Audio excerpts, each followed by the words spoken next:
आज का इतिहास। This is me Sandeep Kumar. आज है 2 जुलाई और आप देख रहे हैं देश और दुनिया का 2 जुलाई का इतिहास।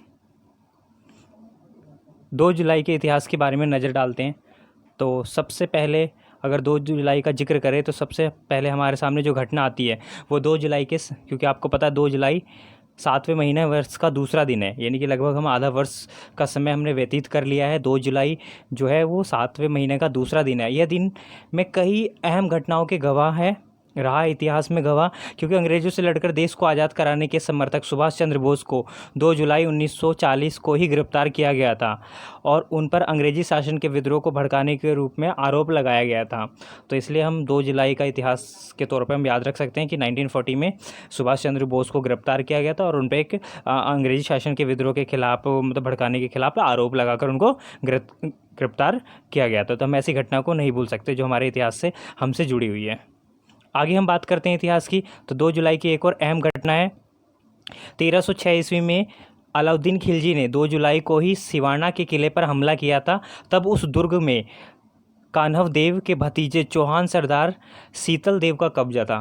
ध्यान से सुने, कान्हव देव के भतीजे चौहान सरदार शीतल देव का कब्जा था। ठीक है, अलाउद्दीन खिलजी के बारे में अगर हम बात करें तो खिलजी के बारे में ही थोड़ा सा और जान लेते हैं।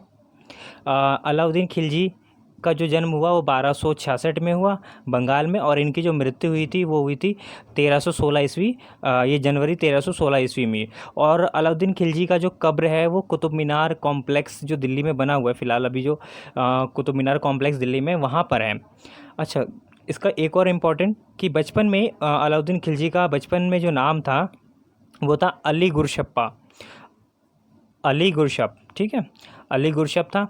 और अगर अलाउद्दीन खिलजी की ही बात करें तो खिलजी वंश, जो खिलजी डायनेस्टी थी, जो खिलजी ने, मतलब अलाउद्दीन खिलजी ने कब से कब तक शासन किया, ये इन्होंने किया 1296 से 1316 ईस्वी तक इन्होंने शासन किया, जिसमें 1306 ईस्वी में 2 जुलाई को इन्होंने ये इनके साथ, मतलब वहाँ पे हमला किया था इसके, ठीक है, सिवान के किले पे हमला किया था। और कहा जाता है कि अलाउद्दीन खिलजी जो है मोस्ट पावरफुल डायनेस्टी के रूप में थे।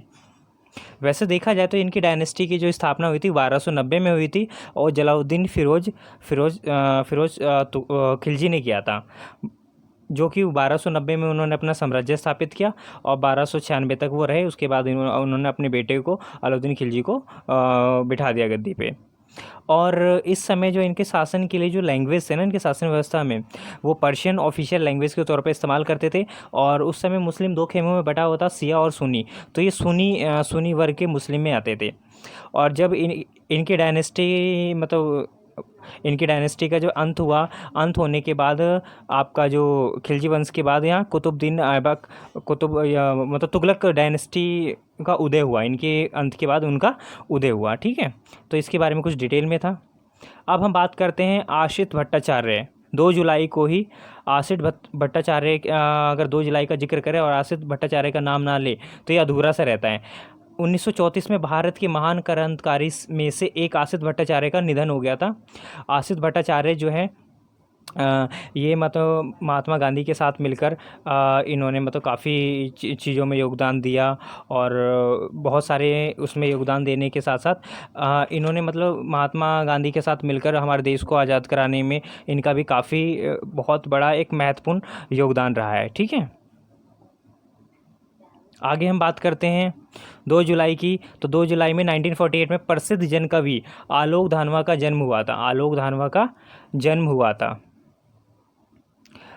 आलोक धानवा का जन्म हुआ था और ये इनका जन्म 2 जुलाई 1948 को मुंगेर, बिहार, ये याद रहे बिहार में मुंगेर है, मुंगेर में हुआ था इनका जन्म। और इनकी कुछ प्रमुख रचनाएं में से एक है दुनिया रोज़ बनती है। इसकी वजह से इनको बहुत प्रसिद्धि मिली, जिसकी वजह से इनको जन कवि के रूप में जानने लगे लोग। ठीक है, और साथ में इनको बहुत सारे जो साहित्य जगत में इनको पुरस्कार मिले। नागा अर्जुन हो गया, फिराक गोरखपुर पुरस्कार हो गया, इन पुरस्कारों से इनको सम्मानित किया जा चुका है। अब हम बात करते हैं अगले 2 जुलाई की, तो 2 जुलाई में आगे हमारे यूसुफ मेहर अली, 1950 में स्वतंत्रता सेनानी और समाज सुधारक यूसुफ मेहर अली का निधन हो गया था। यूसुफ मेहर अली का निधन हो गया था। और ये इंडियन फ्रीडम फाइटर के रूप में काफ़ी मतलब फेमस थे ये, ठीक है। और इन्होंने काफ़ी योगदान दिया। और इनका जन्म हुआ 23 सितंबर 1903 को मुंबई में हुआ। और इनकी मृत्यु तो आपको पता है 2 जुलाई 1950 को हुआ इनका, ठीक है। और ये मेयर थे, 1942 में मेयर थे, मुंबई के मेयर बने ये। और इन्होंने एक किताब भी लिखी, इंडिया स्ट्रगल फॉर फ्रीडम। और इन्होंने भारत छोड़ो, साइमन गो बैक जैसे मतलब गांधी के द्वारा जो चलाए गए थे भारत छोड़ो आंदोलन, इन प्रोग्राम में इन्होंने पार्टिसिपेट किया और इनके साथ काफ़ी बढ़ चढ़ के हिस्सा लिया। साथ में ये 8 बार जेल गए। 8 बार जेल जाने के बावजूद भी इन्होंने हिम्मत नहीं हारी और मुंबई महानगर पालिका के मेयर के रूप में ये चुने गए। अब हम बात करते हैं 2 जुलाई की। तो एक और 1956 में एक और तूफ़ानी सरोज का जन्म हुआ। वे 13वीं और 15वीं लोकसभा के सदस्य चुने गए थे। 13वीं और 15वीं लोकसभा के सदस्य चुने गए थे। इनको इंडियन पॉलिटिक्स के उसमें ये काफ़ी फेमस है। 13वीं, 14वीं और 15वीं लोकसभा में ये चुने गए थे। साथ में इनका जो जन्म हुआ था 2 जुलाई 1950 को हुआ था। और ये अब 63 वर्ष के हो चुके हैं। और ये मछली शहर विधानसभा से इन्होंने चुनाव लड़ा था, जो कि जौनपुर यूपी के डिस्ट्रिक्ट में है। और समाजवादी पार्टी के ये नेता थे, ठीक है। आगे हम बात करते हैं 1985 में आंद्रोई ग्रोमिक सोवियत संघ के राष्ट्रपति निर्वाचन हुआ और वो वहाँ के राष्ट्रपति चुने गए थे, ठीक है। निर्वाचित थे, इन पे इनके साथ किसी ने कोई विरोध नहीं किया और ये चुने गए थे। ठीक 2004 में भारत और पाकिस्तान के विदेश मंत्री ने जकार्ता में आपस में बातचीत की, क्योंकि भारत के और पाकिस्तान के संबंध अच्छे नहीं थे। तो फिर वो जकार्ता में एक सम्मेलन में, तो वहाँ पे उन्होंने अपने इस पर बातचीत की। इसके बाद हमारी अहम घटना जो घटी है वो 2 जुलाई को भारत और 2004 में छत्रपति शिवाजी टर्मिनल को यूनेस्को की विश्व धरोहर समिति द्वारा विश्व धरोहर स्थल घोषित किया गया है। और इसके बारे में अगर हम बात करते हैं, थोड़ी सी और जानकारी लेते हैं। तो ये स्थल कहाँ पर है? मुंबई में। कौन से स्टेट में? महाराष्ट्र में है। और ये जो आपका जिन्होंने मिलके बनाया, भारतीय वास्तुकला के साथ साथ ब्रिटिश इटालवी वास्तुकला से प्रेरित है, मतलब वास्तुकला पर आधारित है। और इसका शॉर्ट नाम में वीटी और सीएसटी भी बोला जाता है। और यह वाणिज्य राजधानी मुंबई का एक ऐतिहासिक रेलवे स्टेशन है। और यहाँ ये सेंट्रल जो रेलवे का मुख्यालय भी यहीं पर है। और यहाँ पर 30 लाख लोग रोज़ यात्रा करते हैं। 30 लाख लोग रोज़ यात्रा करते हैं। और इस टर्मिनल का निर्माण 1878 में हुआ था। लगभग 10 साल में ये बनकर तैयार हुआ था।